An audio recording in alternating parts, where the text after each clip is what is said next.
What's up, y'all? You're watching Union Minded. I'm your host, Eric, and today we're going to talk about the difference between a lead man and a foreman.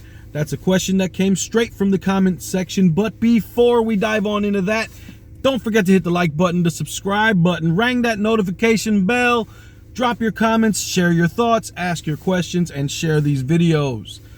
Now, let's dive on in. What's the difference between a lead man and a foreman? Well, I have my contract in front of me. As you know, I'm a member of Local 26, so that is the contract that's in front of me. And that's the one I'm gonna read from. But I'm also gonna give you kind of a generality about what a lead man and foreman really are. And also a couple different perspectives, one from the business side and one from the union activist side. So you can kind of see both sides of the coin and make up your own damn mind. All right, but without further ado, let's dive on in. Now, I got my inside wireman agreement. As always, that's what we read from. And we'll find a couple things in here. In section 4.04, we have foreman authority. On jobs having a foreman, workers are not to take directions or accept the layout of any job from anyone except the foreman or sub-foreman on the job or other management representative of the employer in charge of the project. So right here, it lets you know that the foreman is your authority for your work and is who should be laying out your work.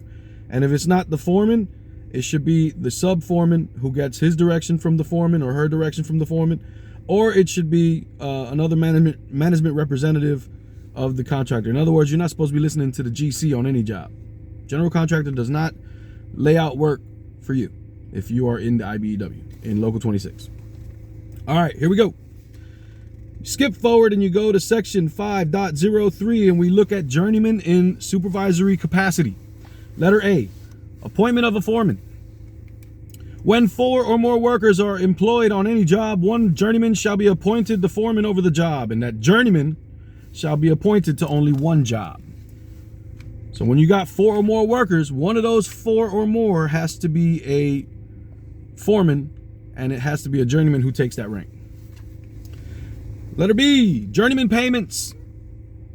Journeyman in direct charge of work or supervising and directing work as described below shall be paid as follows. Foreman 1.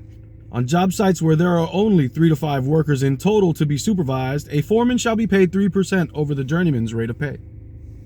A foreman 2. A journeyman supervising 6 to 12 workers shall be paid 8% over the journeyman's rate of pay. Foreman 3. A journeyman supervising 13 to 20 workers shall be paid 10% over the journeyman's rate of pay. Foreman 4. A journeyman supervising 21 to 49 workers shall be paid 12% over the journeyman's rate of pay.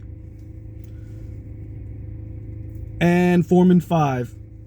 A journeyman supervising 50 or more workers shall be paid 20% over the journeyman's rate of pay. So here in Local 26, I don't see anything about a lead man. I only see language that regards foreman. All right. So 3 to 5 workers, you should be getting 3% over. Now, say you're a foreman 5 and you got 50 or more, you're going to have people under your charge that you need to run different crews. So you'll have a lighting crew guy, you'll have a power crew guy, you'll have a data crew, fire alarm crew. Understand what I'm saying? So you're going to break up the work. You're going to put people in charge of those teams. Those are still foremen, and it depends on the size of those teams what the percentage over the journeyman's rate of pay there's to get. Those are still going to be foremen, all the way down to 3 to 5 workers on a team. Anything other than that, you're talking a journeyman and a helper, or a journeyman and an apprentice. There's no foreman there. So the short answer is the difference is lead man is not recognized in the inside wireman agreement at Local 26. Lead man is not a real thing at Local 26 that can be measured and compensated. From a business standpoint, what will happen is foremen will take apprentices at times, and because apprentices are usually those who are up to date most recently on the code and reading prints and all, because they're coming out of school with that knowledge, And I'm talking about 4th years, 5th years, some 3rd years. I'm not talking about 1st and 2nd years. Although some foremen will try to take advantage of a 1st or 2nd year as well and put you in charge of our workers or helpers and have you install things with people under your charge. So they would call that, you know, a lead man. You're the lead man of a crew, right? Others would be like on a small job, you'll have a foreman, and then he'll have a sub foreman that's kind of his go-to. That could be considered a lead man, but he's still a foreman getting paid foreman wages. Now the person that assists that secondary or sub foreman can be considered a lead man, but he's not getting compensated for the extra responsibility. So from a business standpoint, you'll see management try to take the least paid workers and make them into lead men so that they can save some money and not pay foreman wages to people who are not yet journeymen. And that's how that game is played. So from the business standpoint, it makes sense to try and get people to lead teams and not pay them for those roles. And those lead men will get different perks, you know, stuff like, oh, don't worry, if you miss a day, I'll cover you. I'll cover your time, you know what I mean? If you're sick or, you know, you got to stay home, I'll cover your time. Don't worry about it. If you're late, don't worry about it, man. I'll cover your time. Those are the type of little sweetheart deals they get. And this is also what leads to nepotism.